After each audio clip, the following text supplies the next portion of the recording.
चलो डिस्कस करते हैं 22 जैन का शिफ्ट 1 का क्वेश्चन नंबर 28। ये क्वेश्चन बिलोंग करता है इलेक्ट्रोस्टैटिक चैप्टर से और जो सब टॉपिक है वो है electric field due two point charge. ठीक है, चलो इस सवाल को पढ़ते हैं। 6 पॉइंट चार्जेस दे रखे हैं, इस तरह से अरेंज कर रखा है। 60 डिग्री अपार्ट सब में एंगल है और रेडियस आर दे रखा है सर्कल का। Net electric field at the centre of the circle पूछे हैं। ठीक है, तो electric field due two point charge. तो एक बार ये पहले सर्कल बना लेते हैं। ठीक है, एक बार ये सर्कल बना लेते हैं, फिर हम इलेक्ट्रिक फील्ड को एनालाइज करेंगे।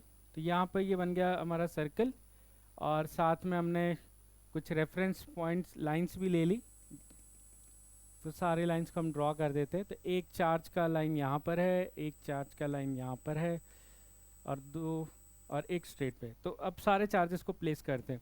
तो यहाँ पर प्लस क्यू, यहाँ पर भी प्लस क्यू दोनों जगह, इस साइड भी दोनों प्लस क्यू है, यहाँ पर भी प्लस क्यू और यहाँ पर प्लस क्यू, बट इस साइड पे माइनस क्यू दे रखा है। ठीक है, तो इसका ध्यान देंगे, माइनस क्यू दिए। अब पहले तो फॉर्मूला रिकॉल कर लेते हैं कि किसी भी पॉइंट चार्ज की वजह से जो इलेक्ट्रिक फील्ड होता है वो कितना होता है, के क्यू बाय आर स्क्वायर, जहाँ आर जो होता है वो डिस्टेंस होता है। अब मुझे दिख रहा है कि 6 के 6 चार्ज का मैग्नीट्यूड सेम है। 6 के 6 चार्ज का मैग्नीट्यूड क्या है, सेम है। और सबका सेंटर के लिए डिस्टेंस भी सेम है, सबका सेंटर के लिए डिस्टेंस भी क्या है, सेम। तो सबका इलेक्ट्रिक फील्ड मैग्नीट्यूड वाइज इतना ही आएगा, के क्यू बाय आर स्क्वायर। यहाँ पे चाहो तो मैं डिस्टेंस की जगह कैपिटल आर लिख देता हूँ, बिकॉज डिस्टेंस की वैल्यू यहाँ रेडियस के बराबर है। तो सबके लिए मैग्नीट्यूड इतना आएगा। तो क्या हम टोटल के लिए 6 कर दें इसको?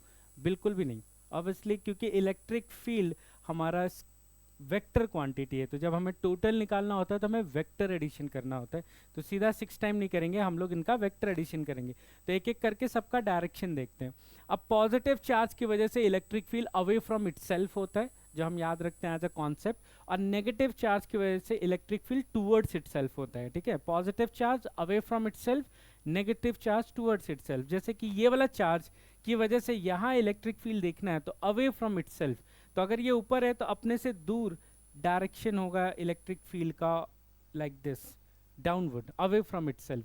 वैसे इस प्लस चार्ज की वजह से अवे फ्रॉम इटसेल्फ ऊपर आएगा और ये देखोगे दोनों वेक्टर एक दूसरे को कैंसिल आउट कर देंगे क्योंकि इक्वल एंड ऑपोजिट है। वैसे इस चार्ज की वजह से अवे फ्रॉम इटसेल्फ इधर आएगा, इस चार्ज की वजह से भी अवे फ्रॉम इटसेल्फ इस तरह से आएगा। ये दोनों वेक्टर भी कैंसिल आउट हो जाएंगे। तो नेट फील्ड में इन चारों का कोई रोल ही नहीं है।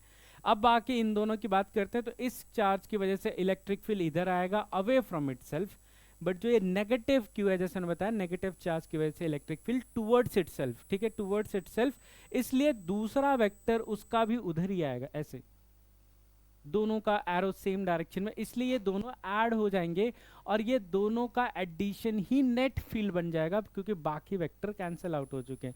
तो हम बोलेंगे हमारा जो नेट फील्ड है, ठीक है, नेट फील्ड जो है, net field that is equal to 2 है। बट ये तो सिर्फ मैग्नीट्यूड है, हमें क्लियरली डायरेक्शन पूछा हुआ है। तो डायरेक्शन निकाल लेते हैं। हमें ये पता है कि ये एंगल 30 डिग्री है, तो हम डायरेक्शन निकाल सकते हैं। क्या लिखेंगे डायरेक्शन? तो ई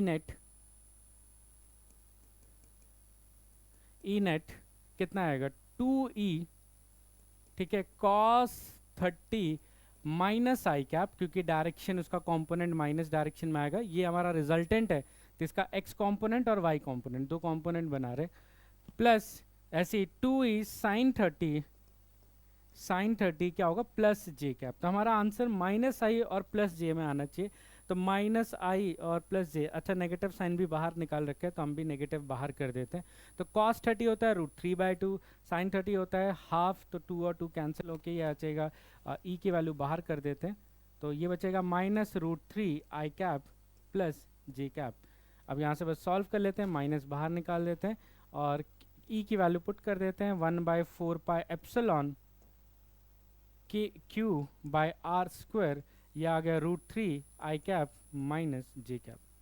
ठीक है, तो माइनस साइन के साथ माइनस के क्यू बाय आर स्क्वायर ये आ गया और तो हमारा सेकेंड ऑप्शन आ गया।